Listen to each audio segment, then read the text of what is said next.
Sukad sugdi ang pagpamakuna sa COVID-19 vaccine, nabantayan nga sagad sa mga vaccinator sa dakbayan sa Talisay, mga babay. Ugning pagsaulog sa International Women's Day, atong ilailahon ang pipila kanila. Tinayo sa report ni Femery Dumabok.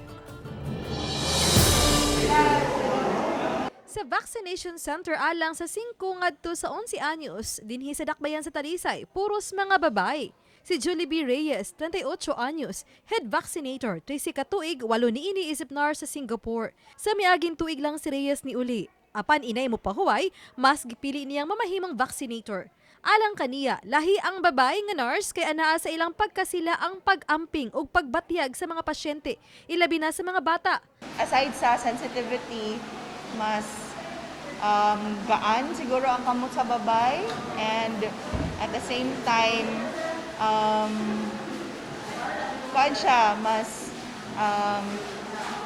mas flexible po siya, mas maka-feel siya. Hindi lang kay maglingkod, but nakita na ko nga I am a nurse, so I have to do something about it. Alang kang Juicy Tingil, 47 anyos, nga ang kaisog sa bisan unsa may hagit, mao'y nakatabang kaniya aron mahimo ang giisip niyang responsibilidad.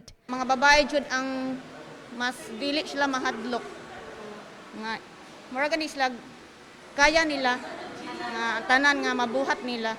Wa may pili si Aldrin Abindan kung kinsa ang mobakuna siyang anak, apan alang kaniya mas maayo ang mga babae nga mobakuna sa mga bata. Nga na yun siya no, basta babae kay marag sa atong nakuanan man good.